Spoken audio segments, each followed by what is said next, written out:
ఈరోజు మహిళలు గర్భధారణ సమయంలో లోపల శిశువు ఎలా ఉన్నాడు, ఆ శిశువు ఆరోగ్యం ఎలా ఉంటుంది, ఆ శిశువుకి ఏమైనా ఇబ్బందులు ఉన్నాయా అన్న అంశాలపై ఎంతో ఆతృత వ్యక్తపరుస్తూ ఉంటారు. పలు సందర్భాల్లో గర్భంలో శిశువు ఉన్న వేళ కొన్ని ఇబ్బందులు తలెత్తుతూ ఉంటాయి, శారీరకంగా, మానసికంగా, జన్యుపరంగా. అటువంటి ఇబ్బందులను గతంలో గుర్తించడం అంత సాధ్యమయ్యేది కాదు. అయితే ప్రస్తుతం అందుబాటులో ఉన్న అత్యాధునిక వైద్యం ఫీటల్ మెడిసిన్ ద్వారా ఈరోజు శిశువు గర్భంలో ఉన్న మొదటి నెల నుంచి 9 నెలలు నిండే వరకు అతని ఆరోగ్యం ఎలా ఉంది, ఎటువంటి ఎదుగుదల ఉంది, ఏమైనా ఇబ్బందులు ఉన్నాయా లాంటి అంశాలపై నిశితంగా పరిశీలించి గర్భంలో ఉన్నప్పుడే వాటిని బాగు చేసే అవకాశం ఏర్పడింది. అసలు ఈ ఫీటల్ మెడిసిన్ అంటే ఏంటి, ఈ ఫీటల్ మెడిసిన్ ద్వారా ఏమేమి చేయవచ్చు, వాటి వల్ల కలిగే లాభాలేంటి, గర్భిణులు తమ శిశువును ఎలా సంరక్షించుకోవచ్చు అన్న అంశాలను మనకు వివరించడానికి doctor Amrita Indrasen, HOD, Apollo Cradle and children's hospital, Kondapur వారు ఉన్నారు. వారిని అడిగి మనం విశేషాలన్నీ తెలుసుకుందాం. నమస్కారం. నమస్తే అండి మేడం, ఇప్పుడు ఈ ఫీటల్ మెడిసిన్ అనేది మోడర్న్ మెడికల్ సైన్స్లో ఎస్పెషల్లీ ప్రెగ్నెన్సీ, గైనకలాజికల్ దీనికి సంబంధించి అందుబాటులోకి వచ్చిన ఇది గత 10 ఏళ్లలో బాగా ప్రాచుర్యం పొందింది. ఈ ఫీటల్ మెడిసిన్ అంటే ఏమిటి, ఇది ఎందుకు మనకి ఉపయోగపడుతుంది? ఇప్పుడు దీనికి ముందు పాతకాలంలో ప్రెగ్నెన్సీ అంటే మదర్కి చెకప్స్ ఉంటుంది, మదర్కి హాస్పిటల్ కేర్ ఉంటుంది. కానీ ఇప్పుడు ప్రెజెంట్ జనరేషన్లో ఆ బేబీకి ఒక ఐడెంటిటీ వచ్చింది. బేబీది స్పెషల్ నీడ్స్, బేబీకి కావాల్సిన ట్రీట్మెంట్, టెక్నాలజీ పెరిగింది, సో అవేర్నెస్ కూడా పెరిగింది. సో ఇప్పుడు ఫీటస్ కూడా ఒక ఇండిపెండెంట్ పర్సన్ లాగా మనం కన్సిడర్ చేసి ఆ బేబీకి, ఆ ఫీటస్కి కావాల్సిన అన్ని రిక్వైర్మెంట్స్, ట్రీట్మెంట్స్, ఇన్వెస్టిగేషన్స్ అన్నీ చేస్తున్నాము. సో ఫీటల్ మెడిసిన్ అనేది ఒక బేబీది కన్సెప్షన్, ఫస్ట్ ప్రెగ్నెన్సీ కన్ఫర్మ్ అయినప్పటి నుంచి అన్నీ కవర్ చేసి డెలివరీ అయి until baby is in to the mother's hands, అప్పుడు దాకా ఏమేం కావాలనో అన్నీ కవర్ చేస్తాం. సో అట్లా ఉన్నప్పుడు ఇట్ ఈస్ బేబీది డెవలప్మెంట్, ఆ ఆర్గన్స్ ఫార్మేషన్, ఆ జెనెటిక్స్, బేబీది జెనెటిక్స్ నార్మల్ ఉందా, జెనెటిక్స్ ప్రాబ్లమ్స్ ఉందా, అబ్నార్మాలిటీస్ ఫామ్ అవుతే అది ఎందుకు అవుతుంది, ఏం టెస్ట్ చేయాలి, ఆ ప్రాబ్లమ్స్తో పాటు వేరేదేనో ప్రాబ్లమ్స్ ఉందా, జెనెటిక్ ప్రాబ్లమ్స్ ఉందా, ఆ ప్రాబ్లమ్స్ ఉంటే అది మనం ఎట్లా ట్రీట్ చేయాలి, ట్రీట్ చేస్తే అవుట్కమ్స్ ఎట్లా ఉంటుంది, బేబీది లైఫ్ స్పాన్ నార్మల్ ఉంటుందా, లేటర్ లైఫ్లో ప్రాబ్లమ్స్ ఉంటుందా, అవి అన్నీ కవర్ చేస్తాము. సో ఫీటల్ మెడిసిన్ అనేది it is like examining the baby when the baby is in the womb. So బేబీది అప్పుడే అండర్స్టాండ్ చేసి we're trying to give a healthy baby, and if there is a problem to handle the problem. పుట్టే ముందు మనం అన్నీ తెలుసుకొని అన్నీ investigate చేసుకొని ప్లాన్ చేస్తున్నాము. ఇప్పుడు సపోజింగ్ ఆ బేబీ సర్వైవ్ అవ్వదు అంటే అట్లీస్ట్ ఆ అవేర్నెస్ మనకి వస్తుంది. లాస్ట్ ఎంటైర్ ప్రెగ్నెన్సీ అయిపోయిన తర్వాత we're not faced with the bad situation.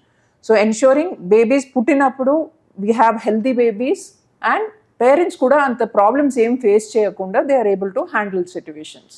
ఇప్పుడు ఇక్కడ నార్మల్గా మన మహిళలలో ఉన్న ఒక అపోహ ఏంటంటే, అంటే ఒక ఇల్యూషను, అల్ట్రాసౌండ్ ఎలానూ చేస్తున్నారు, అల్ట్రాసౌండ్ నాన్ ఇన్వేజివ్ మెథడ్లో కొంతవరకు లోపల బేబీ ఎలా ఉంది, పొజిషన్ ఎలా ఉంది అన్నది తెలుస్తుంది.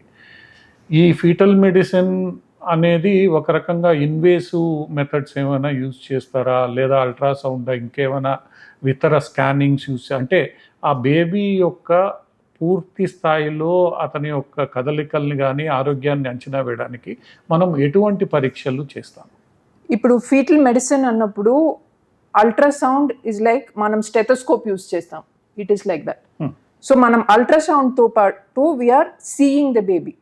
మీరు ఒక చిన్నపిల్లల్ని పీడియాట్రిషియన్ దగ్గర తీసుకోపోతే ఎట్లా హెడ్ టు టో ఎగ్జామిన్ చేస్తారో అట్లనే మనం అల్ట్రాసౌండ్ యూజ్ చేసి అది ఎగ్జామిన్ చేస్తాం. నా అల్ట్రాసౌండ్ అనేది we're using only sound waves.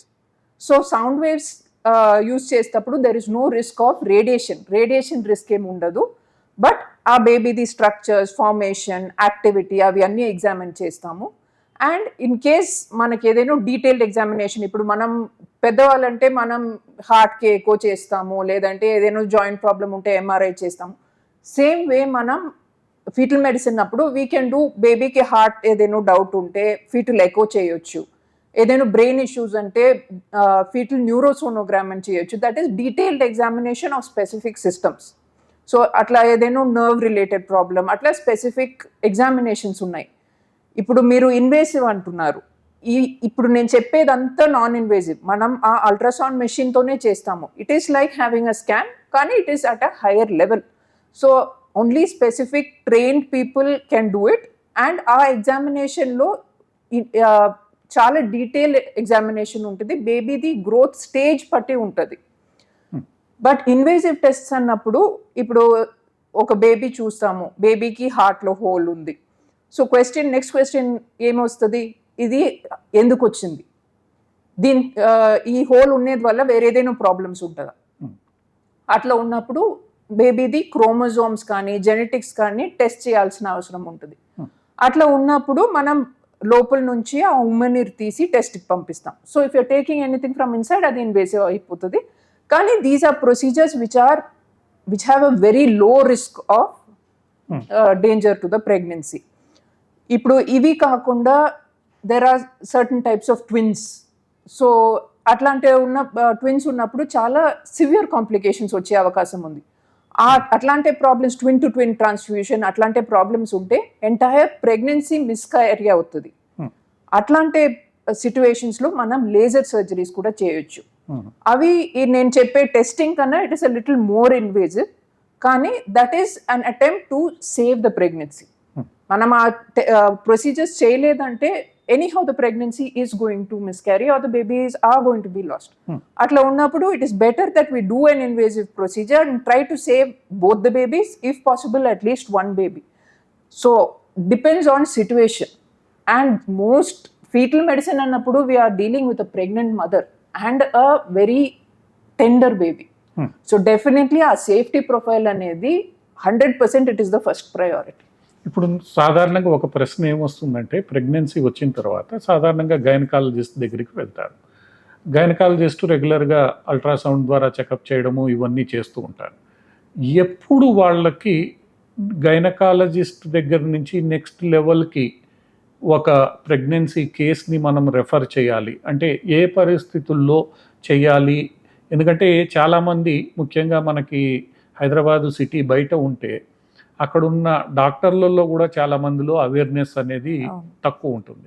So ఎప్పుడు మనం ఒక వైద్యుడు కానీ లేదా ఆ ప్రెగ్నెంట్ ఉమెన్ లేదా వాళ్ళ ఫ్యామిలీ కానీ, అరే దీన్ని మనం నెక్స్ట్ లెవెల్ ఆఫ్ ఎక్స్పర్టైజ్కి తీసుకెళ్ళాలి, నెక్స్ట్ లెవెల్ అనేది ఫీటల్ మెడిసిన్ దీనికి వెళ్ళాలి అన్నది డెసిషన్ ఎప్పుడు తీసుకోవాలి? ఓకే, ఇప్పుడు నార్మలీ ప్రెగ్నెన్సీ తీసుకుంటే there are 2 examinations, 2 stages which is very important. That is, మనం 3 months కంప్లీట్ అవుతప్పుడు ఎన్టీ స్కాన్ అని ఒక స్కాన్ చేస్తాం, 5th month కంప్లీట్ అవుతప్పుడు అనామలీ స్కాన్ అని ఒక స్కాన్ చేస్తాము. ఇవి 2 చాలా ఇంపార్టెంట్. అండ్ ఇవి 2 ఖచ్చితంగా ఫీటల్ మెడిసిన్ స్పెషలిస్ట్ దగ్గర చేసుకోవాలి. ఎందుకంటే నార్మలీ మీరు బయట స్కాన్స్ చేసుకుంటే లేదంటే డయాగ్నోస్టిక్ సెంటర్స్లో స్కాన్స్ చేసుకుంటే వాళ్ళది expertise or level of examination is not as detailed. ఇప్పుడు నేను ఒక బేబీని 3 monthsలో చూస్తే ఆ బేబీకి క్రోమోజోమ్ ప్రాబ్లమ్స్ ఉందా, ఆ బేబీది స్ట్రక్చర్స్ డెవలప్మెంట్ నార్మల్ ఉందా, మదర్కి ప్రెగ్నెన్సీ అప్పుడు కాంప్లికేషన్స్ వచ్చే అవకాశం ఉందా, మదర్కి బీపీ వచ్చే అవకాశం ఉందా, బేబీది ఫ్యూచర్లో గ్రోత్ ప్రాబ్లమ్స్ వచ్చే అవకాశం ఉందా, ఈ డెలివరీ తక్కువ నెలలో డెలివరీ అయ్యే అవకాశం ఉందా, ఇవి అన్నీ రిస్క్ అసెస్మెంట్ చేస్తాం. వేరేస్ ఈ స్కాన్ వాళ్ళు బయట చేసుకొని వస్తే బేబీది మెజర్మెంట్ ఉంటుంది, హార్ట్ బీట్ ఉంటుంది, డీటెయిల్డ్ ఎగ్జామినేషన్ ఉండదు, రిస్క్ అసెస్మెంట్ ఉండదు. సో దాంట్లోనే మీకు తెలిసిపోతుంది ఎంత డిఫరెన్స్ ఉంది అని.